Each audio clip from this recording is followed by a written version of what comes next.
Good morning, ladies and gentlemen, and welcome to the NEWMARK Security PLC final results presentation for the year ended 30th April 2020.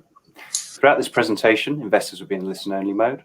Questions are encouraged and can be submitted at any time via the Q&A tab situated on the right-hand corner of the screen. The company may not be in a position to answer every question it receives during the meeting itself. However, the company will review all questions submitted today and publish responses where it's appropriate to do so. These will be available via your Investor Meet Company dashboard. I'd also like to remind you that this presentation is being recorded. Before we begin, we'd like to submit the following poll. I'd now like to hand you over to Mary-Claire Dwerk, CEO, and Graham Feltham, CFO of NEWMARK Security PLC. Good morning. It's a pleasure to meet you, even if it is still virtually, and I'm delighted to have the opportunity to speak to you today. I've been CEO of NEWMARK for over 7 years now, and during that time, I've instigated and overseen a number of changes and initiatives to ensure we're well positioned to take advantage of the shifting market and the sectors in which we operate. Prior to this, I spent 15 years working for the Reuben brothers and directly for Simon Real Estate, developing a successful portfolio of diversified assets. This time last year, Graham Feltham joined us and he was appointed to the Executive Board as Group Finance Director. His experience across a broad range of businesses brings us a greater depth as we continue to develop our financial systems and processes. We also have Colin Leatherbarrow on the line, and he is there at the end if there's any technical questions you wish to answer. Who we are. NEWMARK has two divisions that operate within what we can broadly describe as the security sector. We design, manufacture products and services that protect both personnel and their data while ensuring security through organizations' physical assets and workplaces. We do this through Grosvenor Technology and Safetel. NEWMARK has a long history of over 30 years of innovation, and this, coupled with our long-term outlook for investing in emerging technologies and markets, has allowed us to remain current, competitive, and positioned for growth. Through our divisions, we take a good position in high-growth sectors, providing specialist products and services that lend themselves to have high barriers to entry, with a level of experience and expertise which is difficult for customers and competitors to emulate. Grosvenor Technology develops hardware and software for the human capital management and access control markets globally. Secure data collection, collation, processing, and dissemination is at the heart of our offering. Put simply, we help turn diverse data into real information while increasing security and ensuring compliance and reducing time and cost for our partners. Safetel designs, installs, and maintains a diverse range of physical security solutions to a wide range of sectors. Products and services range from asset protection through building management and target hardening to counter-terror products. I'm going to discuss the divisions that make up our business in more detail and the markets they operate in and their typical customer base. I will also outline the long-term growth opportunities we have and how we have adapted and reacted to COVID-19 and the pandemic. Undoubtedly, we are living in very uncertain times. Coronavirus has represented some short-term challenges and made us re-evaluate our business strategies, but we take great comfort in providing safe and secure workplaces, which will remain a key objective for businesses globally for some time to come. We have 115 employees based in 5 locations, 4 in the UK and 1 in the US and Florida, and currently have 610 employees. I'll just run through some highlights of our annual report, and Graham will delve into this in a little bit more detail during his part of the presentation. Our revenue for 1920 was 18.8 million, which is a 4% decrease in the previous year. Grosvenor Technology's revenue was 13.4 million, which was an increase on 22%, with a gross margin of 37.8%. This was broken down into the two segments. Human capital revenue was 9.2 million, which was an increase of 32%. Access control revenue was 4.2 million with an increase of 4%. Safetel's revenue was 5.4 million with a decrease of 37%, which was anticipated at the end of some current projects for the post office and others alike. But our margin increased to 44%. This was split with revenue of products 2.7 million and our services was also 2.7. You can see these splits on the tables by revenues and divisions on the right hand side. At the half year, we announced that revenue would be marginally behind last year, but with an increased operating profit. We have delivered that despite COVID. We estimated without COVID, we've increased our sales by an additional 400,000 and profit would have also increased by 200,000. We will discuss a little bit further on more about the impact of COVID in the presentation. We maintained gross margins and controlled our costs during this period, which has given us an improved operating profit. We obtained tax credits, along with trading performance, has substantially increased our net profits and our EPS. We've increased our investment in the future and our development spend. Previous year was 550k and we're increasing it to over 850,000 this year, enhancing our cloud offering and their next generation of clocks and integrating contactless solutions into our products.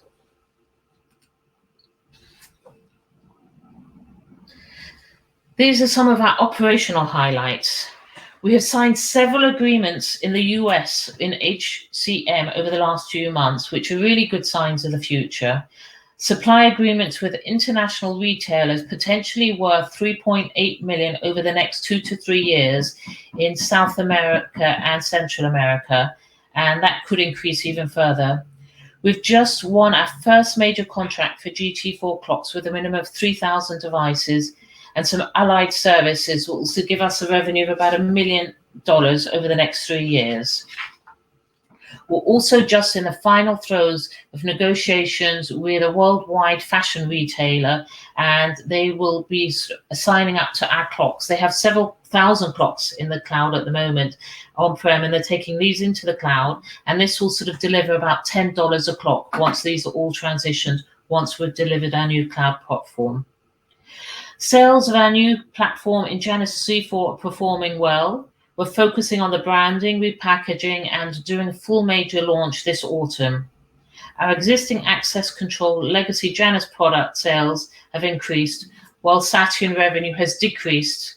This is something we wish it to sort of happen because as this technology becomes more obsolete, we're pushing the Janus C4 further forward. At Safetel, we've improved our portfolio, gaining traction following a comprehensive strategic review. We're expanding into new segments and addressing a broader customer base, combined with products and service divisions for a leaner, more agile and responsive business. We've had several recent contract wins there as well. A 2-year agreement with a leading multinational financial service company with an expected value of 1.3 million. Another 3-year contract with another building society with the client branches for entrance and door controls expected at about 400,000. This could lead to additional business afterwards. And we're also in the final throes of agreeing a contract with another food major retailer, even though we've begun the work, so we have not published that yet. We've also signed and executed Tier 1 software agreements for 1,000 units of GT10 over the next 2 years, possibly doubling that. And all of these will be in the cloud going forward, which could give us a recurring revenue of $10,000 a month once this is completed. This is a little bit about our business model and how we work. We've been AIM listed for over 20 years and really recognized as being an innovator in the industry for the last 30 years. Our people are dedicated, passionate, and specialists in their field. We have long-standing and deep relationships right along the value chain. Investment in research and development allows us to stay ahead of the curve and ensure the highest levels of secure technologies for our customers. We provide solutions not just for our products. We design, we manufacture, and provide solutions for our customers and for long-term partnerships through the provision of a consultancy, advice and service and maintenance agreements. We provide specialist products and services that continue to innovate in biometrics, cloud service, and mobile authentication. We are a niche provider, and so we can really meet our customer requirements very quickly. We drive efficiency through innovation while providing smart, safe, and secure workplaces. The company benefits from long-term relationships with many blue-chip customers, building new recurring revenue streams through our cloud-based subscription service in HCM, and recurring revenue opportunities in Safetel through the service division.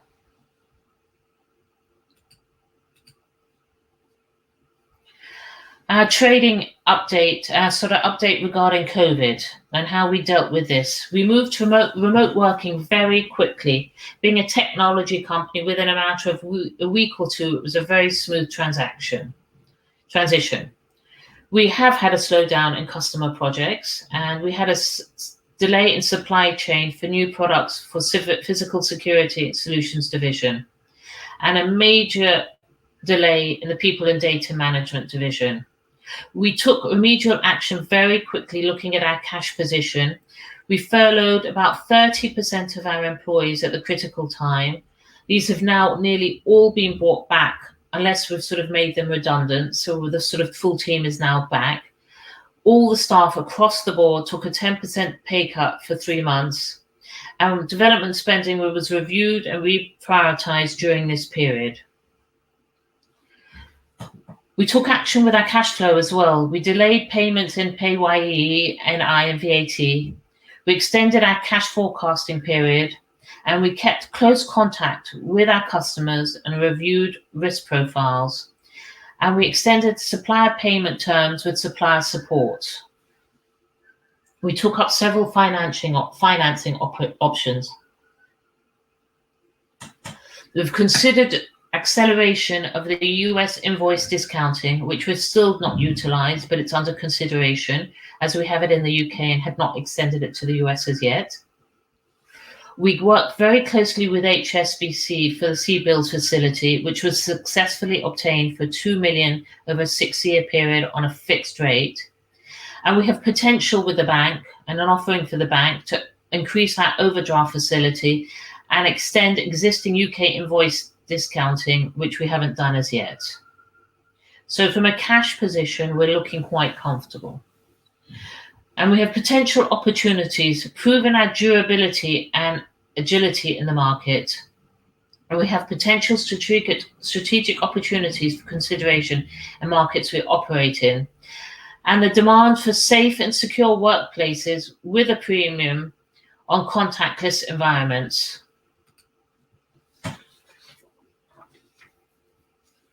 We've been working during this time on our contactless solutions, so we're in a good position going forward with COVID and any other pandemic that takes force.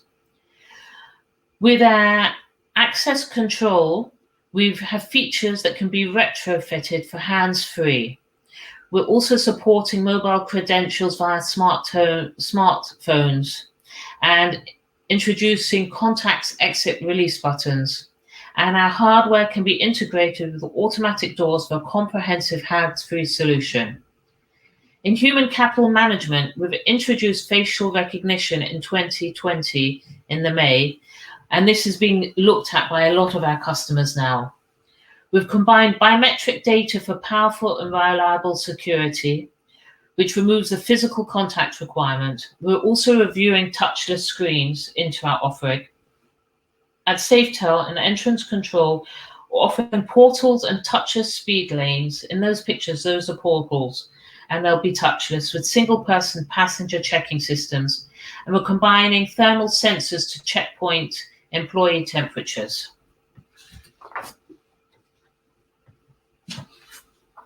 A little bit more on the products in Grosvenor Technology, access control. And access, for those who don't really know what access control is, I'm going to go a little bit more and take a little bit of a deeper dive.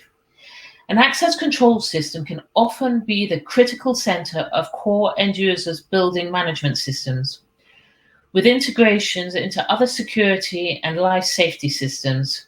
And the ability to manage energy usage efficiently, Grosvenor Technology offers representative the optimum of modern security systems. We offer 2 access control platforms, Saturn Advanced and Janus C4, catering for all customers' needs, from a single door system to an enterprise estate, covering many buildings and thousands of users across the globe. Both platforms share a leading class range of modular advanced hardware, which is what you can see on the slide on the right. From a single door system to an enterprise estate covering many buildings and thousands across the globe, as I mentioned earlier. These ranges can be arranged in single blades or multiple controllers, and this is something we developed internally in-house in our own IP. We also supply this hardware as an OEM variant and has been designed to be easily integrated into other access control systems and platforms, creating other recurring potential revenue opportunities.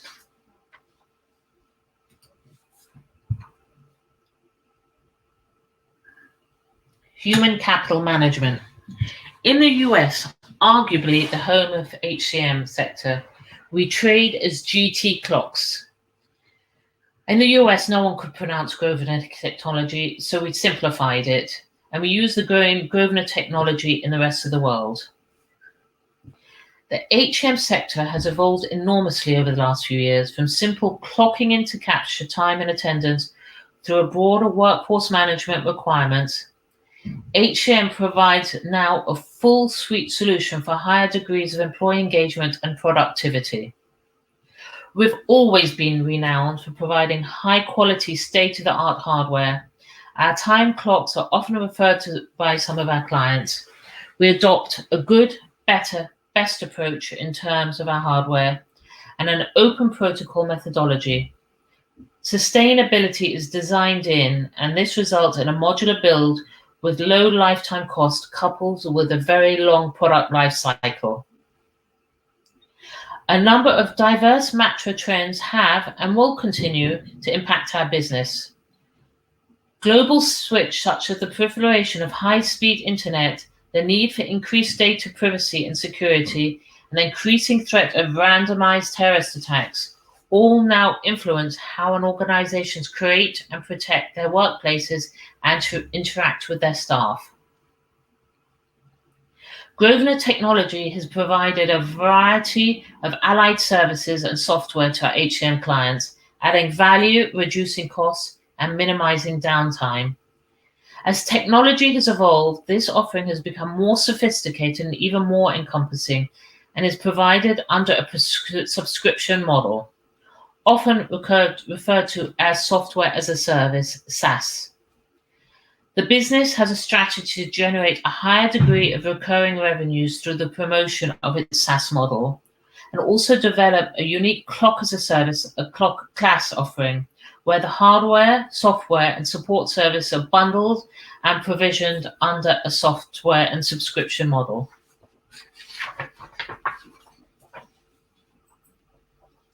Revenues from our SaaS provision are increasingly incredibly sticky.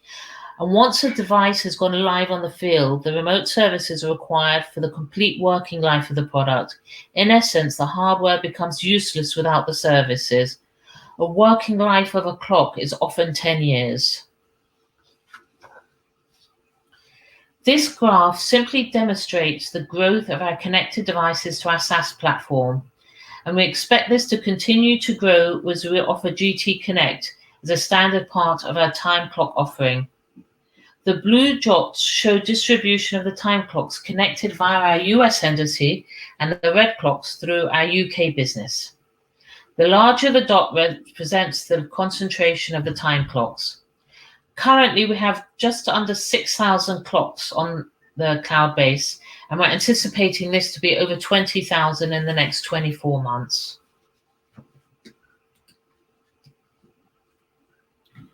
Last year was very much a transitional year for Safetel. Safetel provides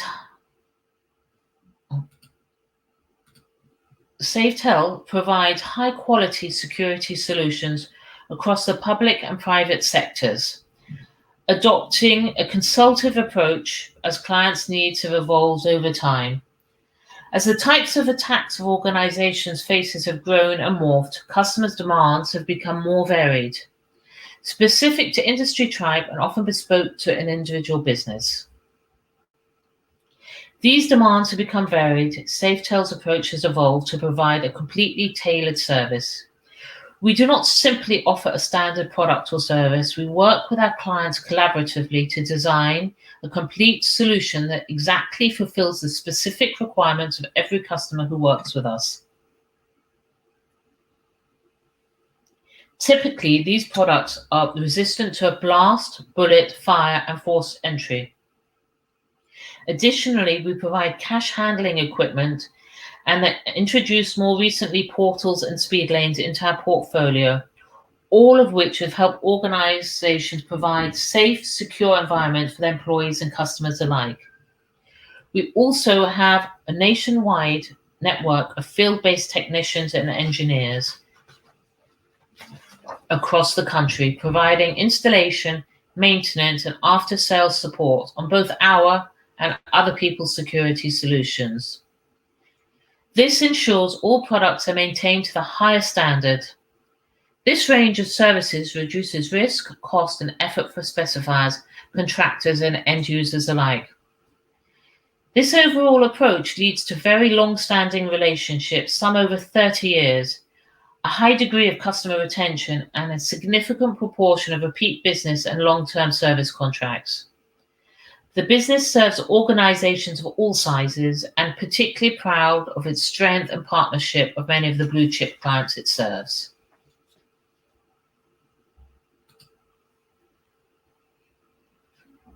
This slide highlights the breadth of our product offering and the types of products we provide.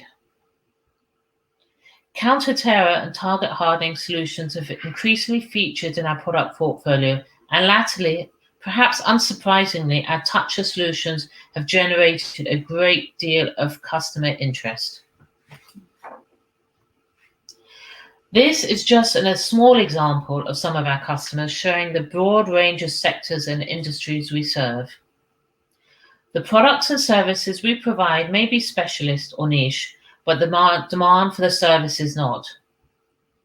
As a consequence, the end users of our products operate across diverse sectors and geography, from retail to infrastructure, education to defense.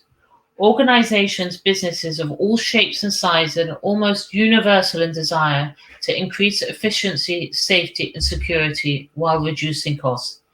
This is what drives our continual success.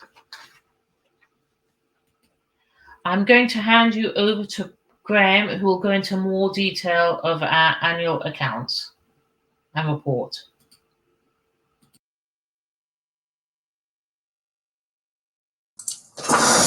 Good afternoon, everyone.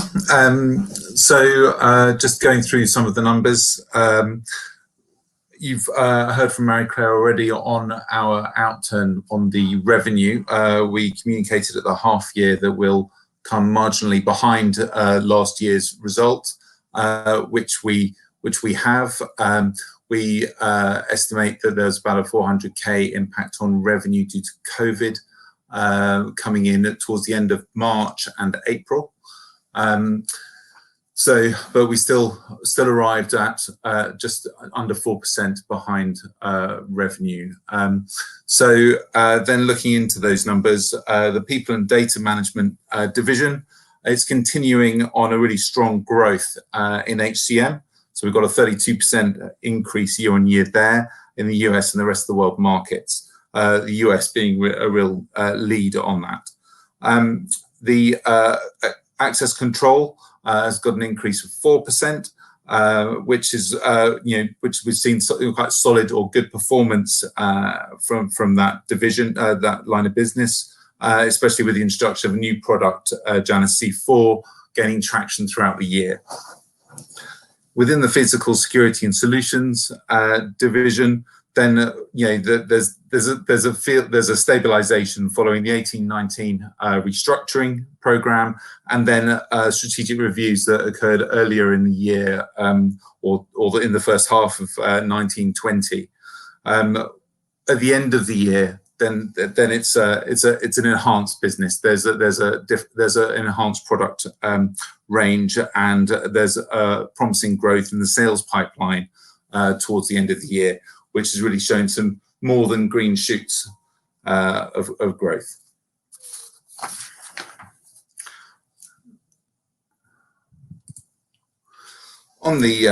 Moving on to the income statement. So the net profit for the year is 1.1 million, which is an increase of 900,000.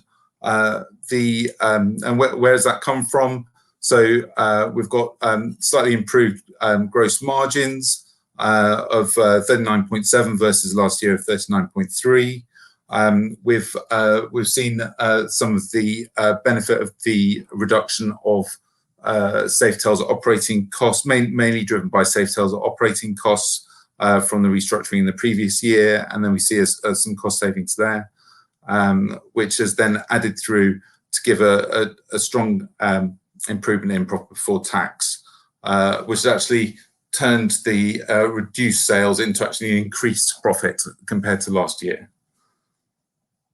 Then following down from that is that we've undertaken a R&D, research and development review on how we claim our tax credits, and that's resulted in a cash tax credit of just under 700k, which will come through in the 2021 year as realizing that cash, but it's related to 1920 and the previous 2 years.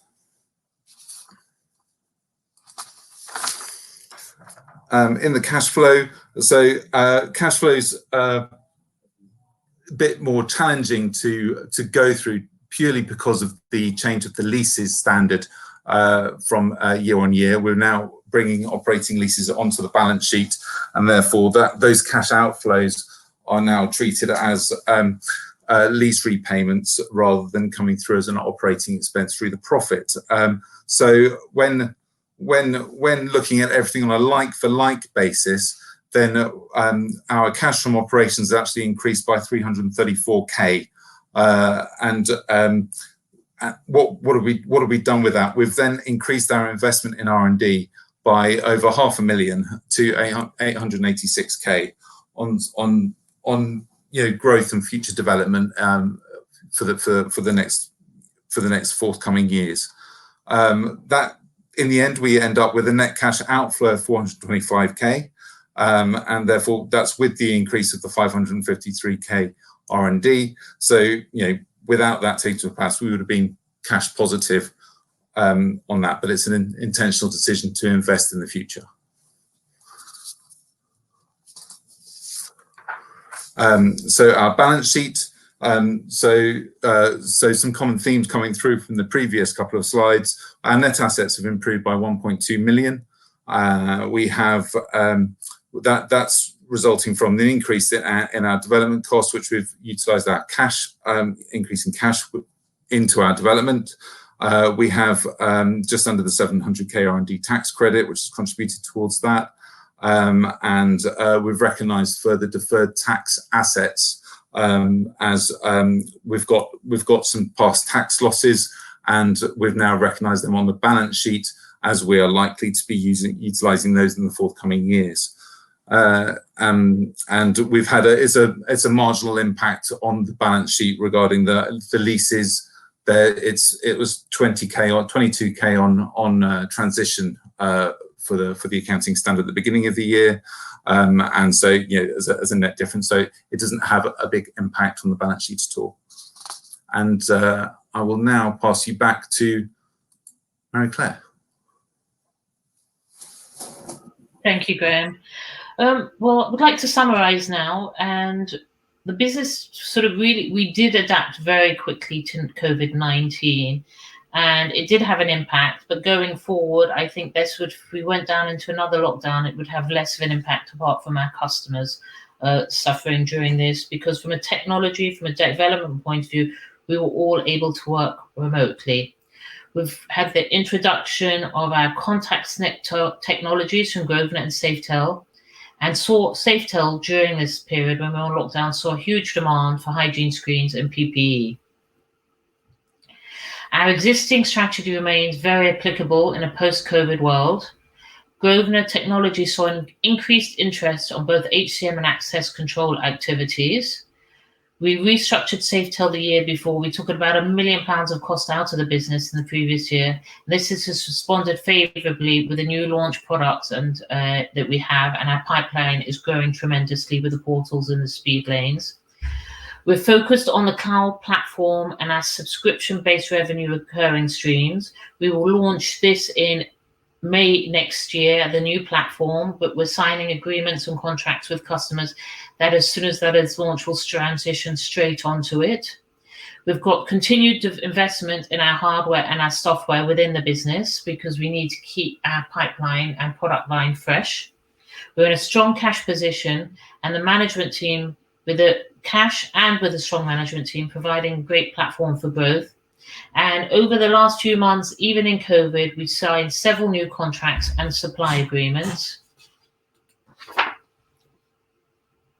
So in summary, we believe we've adapted well, and both in terms of being able to continue to trade proactively and implement strategies that have led Safetel and Grosvenor to receiving new inquiries to cater to new workplaces being created. Both divisions are well positioned for growth, with existing strategies not just being applicable, but being more relevant than they ever have been before. Providing safe, secure workplaces will remain a key objective globally for organizations of every shape and size, and we will continue to invest to meet this need today and for tomorrow. So I know we have some questions, so... That's fantastic. Thank you, Mary Claire. Thank you, Graham, for updating investors there. Just before we perhaps jump into those, Mary Claire, just a little bit of housekeeping. Ladies and gentlemen, do please continue to submit your questions via the Q&A tab on the right-hand side of your screen. I would like to remind you the recording of this presentation, along with a copy of the slides and the published Q&A, can be accessed via your investor dashboard on the Investor Meet Company platform. Lastly, before I hand back to Mary Claire and Graham, I'd like to remind you that your feedback is important to the company. Immediately after the presentation has ended, you will be redirected for the opportunity to provide feedback in order that the company can better understand your views and expectations. Mary Claire, Graham, perhaps before we look at some of the questions we've had during the event itself, I wanted to ask you a number of questions that have been pre-submitted by investors ahead of today's event, if that's possible. Perhaps if I can address these to you, Mary Claire, if that's okay. The first one we've had through, can you run through your strategy to increase recurring revenues from your clients, and what percentage of existing revenue is recurring? Yes, of course. Thank you very much. We're really at the very beginning of our transition into generating into more recurring revenues. Our strategy is to provide our software and even our hardware under a subscription model rather than just a capital sale that it previously was. Thank you. That's great. Thank you very much indeed. Second one we've got here, what is your sales strategy to win new business? I can only imagine that your services are pretty sticky and it's a big decision to change supplier to you from a competitor. And the second part to that is who are your direct competition and where do you differ to win new clients? We have a relatively small market share at the moment in sectors we operate in, unless really there's no shortage of prospects to grow our sales, particularly in the US, where the numbers and the volume is so much more. Our direct competition varies dependent on the geography served and the product lines. But in every market, our agility and our flexibility to deliver client-specific bespoke solutions is what really stands us to make us different to our competitors. And sort of on the HCM, there's a couple of large competitors, and they do not have the agility we do to react. If we have a client, say the last few months, that has a request, we'll sort of get our engineers on the case immediately. One of our clients wanted facial recognitions, and that wasn't embedded yet in our systems. We had 4 engineers work on it, and they wanted a light on the camera. We were able to deliver that within 3 weeks and turn that around, and that resulted into a huge sale. This is really where where we vary and our strongest position is. We have a great service and professional service team that are able to sort of deliver bespoke and tweaks on the hardware for our customers. Thank you. Fantastic. Thank you. And final pre-submitted question, where do you look to expand your operation and what are the barriers to this? As we currently operate in regions with the highest concentration of customers in niche sectors, expansion of their sales is more likely to come from additional offerings and products and services to new clients and our existing clients, rather than just in an expansion in territory served. And as I said earlier, the US is such a large territory and we're just sort of tipping the service with it. We have a very small percentage there. So, further in the US and in Europe, and we have teams sort of involved in those direct sales. That's great. Thank you very much indeed. Perhaps we could just turn to some of the live Q&A. I know I haven't given you a great amount of time to have a look at those questions. Colin, would you like to come on your camera as well? Because we have Colin, our technical director. So if anyone's got any questions about our cloud-based offering that are more technical or any of our hardware, he's here to support. Fantastic. If I could just ask you just to have a little scan through the questions that have been pre-submitted and where you see ones that you can answer, if you could just read who they're from and read the question out so investors can see the question for you. That's great. Thank you. I'm very sorry. Where are those questions? Literally next to the slide deck, you'll see a little tab with Q&A. If you can click on that, we'll be able to see them next to you. Graham, could you do that for me, please? You're on mute. Marie-Claire, there might be a little bubble at the bottom of the screen that's blue that says chat. Yeah, if you click on that, that will bring it up and the Q&A tab will be there. If you wouldn't mind reading out the questions and perhaps starting from the top, and we'll track down with you. Would you like me to read it out, or are you happy? What plans do you have operationally in the event of a second phase of COVID, and how do you manage client relationships through this time? I think we have now a return to work policy, and we are sort of doing it on a stage basis. We're not bringing in all the teams at the same time, and people are starting to go back into the office 2-3 days a week. And earlier, being a technology company, we have the technology to do so, and we have regular stand-up meetings. The product, we have lost very little efficiency and productivity during this period.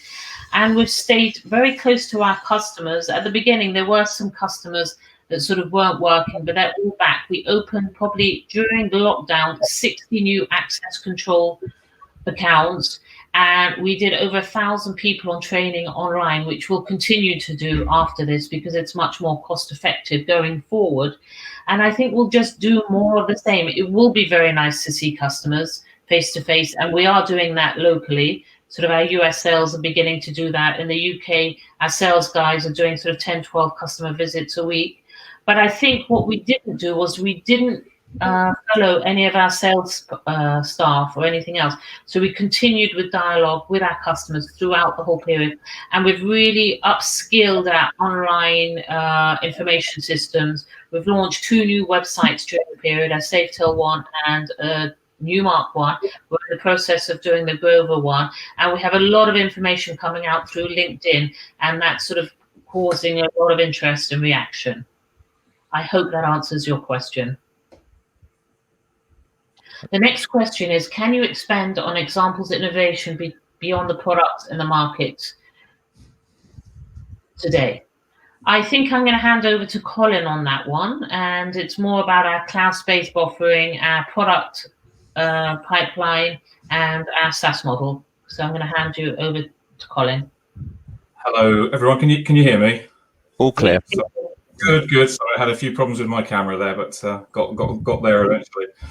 Yeah, thank you, Marie-Claire, and hello. So yeah, to pick up on a couple of threads there, Marie-Claire mentioned our SaaS platform, and we have a solution in the market today, which has got about 6,000 connections. But as Marie-Claire said, we're rapidly expanding that connectivity for connected devices to the platform. We started a project last year to completely redevelop that platform using newer technologies, using new Microsoft Azure frameworks, and essentially bringing it completely up to date as a contemporary SaaS platform in its design. It's API first, which allows it to be fully integrated seamlessly with our downstream customers or partners' solutions, as opposed to having to be operated as a solution on the side. We've changed the architecture to put much more advanced audit and security measures into that platform. We've put in, very relevant right now for COVID, but also for biometric legislation in both the US and with GDPR regulation in the EU. We've put advanced attestation for biometric data consent management and COVID-19 compliance baked into the cloud platform. So when that data is collected, it's collected and stored in a very secure, irrefutable way. So that's been designed into the core of the product. We've enhanced the device remote management capability and the clock management tools to manage remote devices that run into thousands and thousands of devices distributed globally.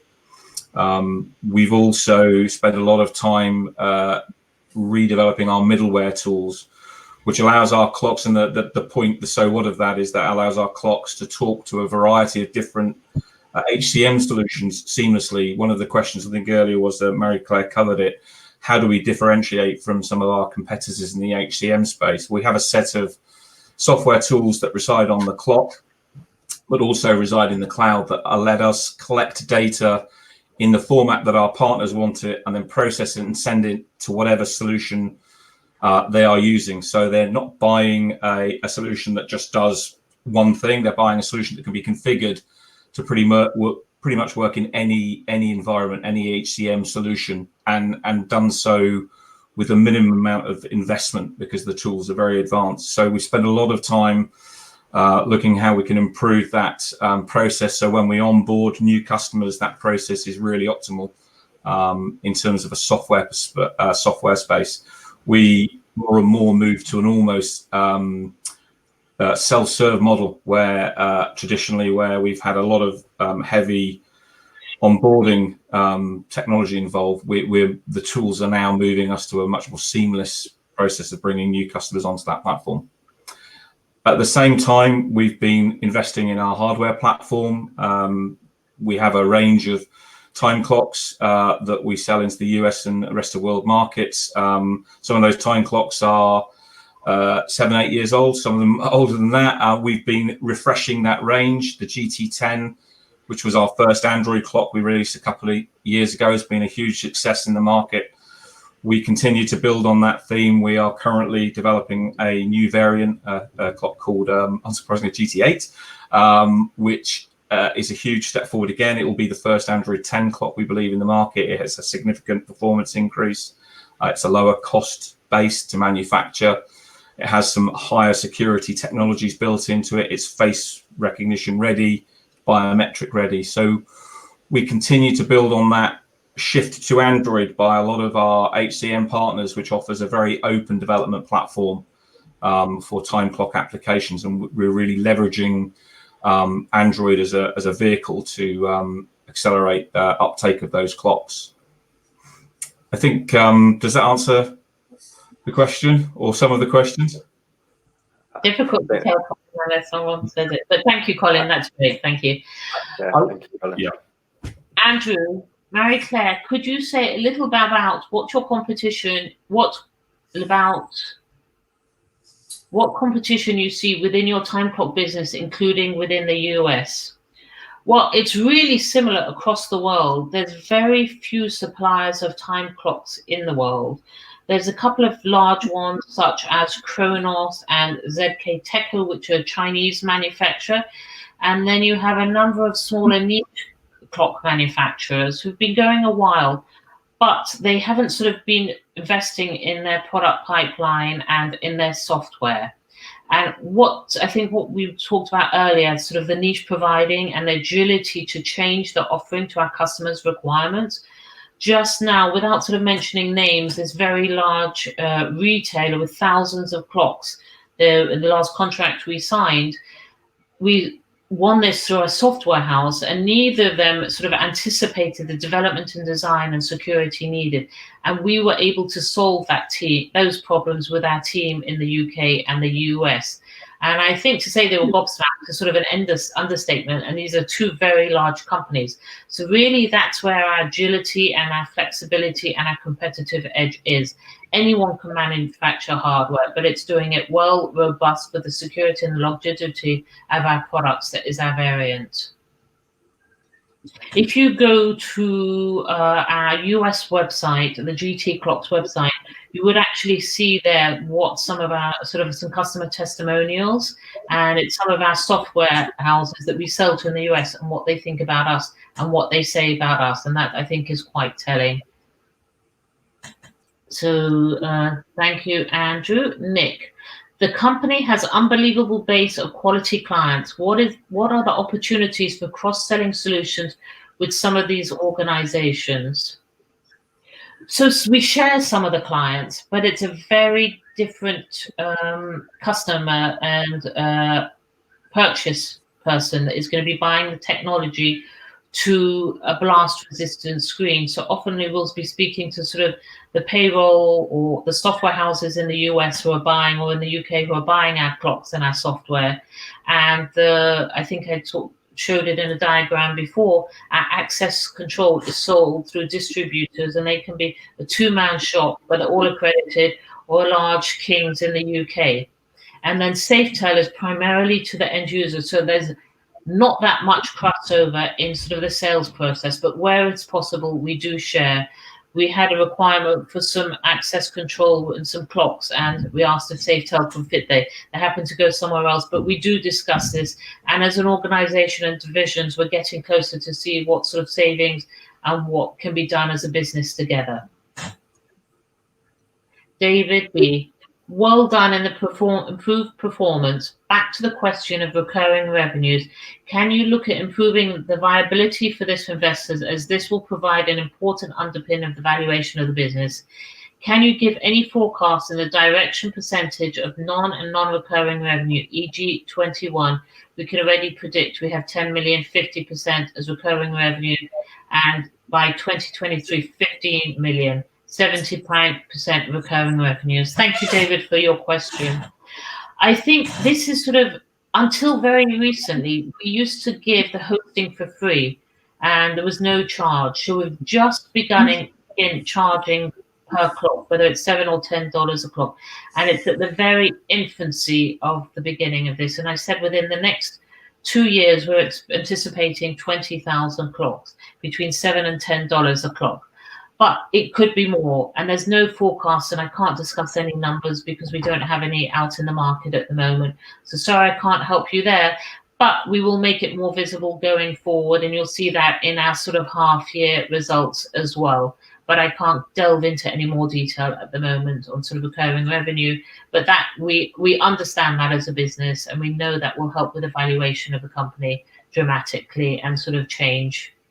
Graham, you're shaking your head. Does it look like you want to say something? Yes, yeah, please. So just something that might help. We try to present the revenue analysis in the annual report slightly with a bit more clarity on this point this year. So please have a look at that. It's not forecast, obviously. It's historic data, but then we split out what our recurring revenue is in the way of support, service, and SaaS contracts. And Marie-Claire talked about the focus on the SaaS contracts, which is a real new beginning for us. But we do also have this kind of the service and the support contracts that we have within both businesses as well.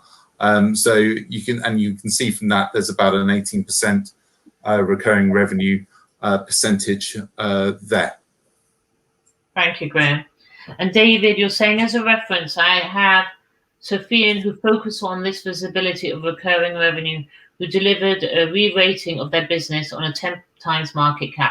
Completely understand that, and I anticipate, hopefully this is where we should be somewhere in the near future.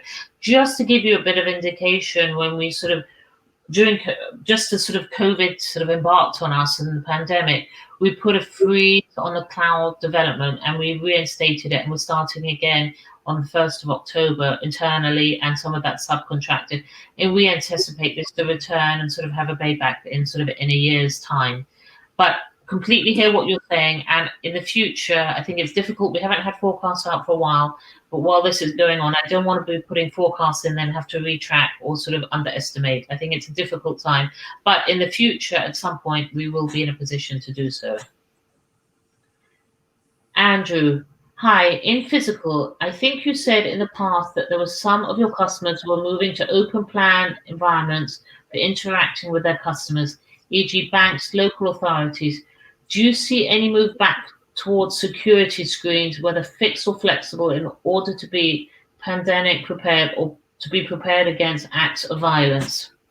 So the screens that we were selling during the pandemic were low-cost screens. We sold them to the likes of Amazon and Travis Perkins. There's a lot of them around. They don't take much technical ability, and it was whoever had them, everyone was getting their hands on them. I don't see that as one of our sort of major moves forwards, because the margins are small and anyone can be sort of buying those from anywhere. It's wherever you can find supply, basically.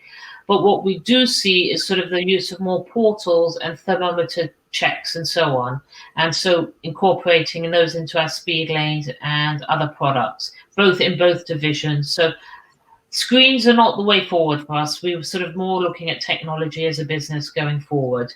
And in regards to acts of violence, we have our products, and we're enhancing our products to do that. The blast resistant, the bullet resistant, and the attack screens, glass, walls, doors. I think that was the last question. Yes, thank you very much. Thank you very much to Mary Claire, Graham and Colin. Thank you. I think you've addressed all those questions you actually can from investors. And of course, the company will review any further questions submitted by investors today, and we'll publish those answers on the Investor Meet Company platform. Mary Claire, perhaps before I redirect investors' feedback, could I just ask you just to wrap up for investors? That'd be fantastic. Thank you. Thank you. Thank you very much for all your time. And it was great to speak to you virtually. And I'm available at any time, or just drop us an email if you've got any further questions, or sort of want to have a Teams or a Zoom call at any point and sort of delve in a little bit more detail. And thank you, Graham and Colin. And look forward to speaking to you or meeting you shortly. That's fantastic. Thanks again, Mary Claire, Graham, Colin, for updating investors today. Can I ask investors not to close the session, as you will be automatically redirected for the opportunity to provide your feedback. If you've accessed the meeting from our website, the feedback page will appear in front of you. Just take a couple of seconds. And if you've accessed from the link sent via email, be asked just to log back in to submit your feedback there to the company. It'd be grateful if you would do so. So on behalf of NEWMARK Security PLC Investor Meet Company, we'd like to thank you for attending today's presentation. That concludes today's event. Thanks again. Thank you, team.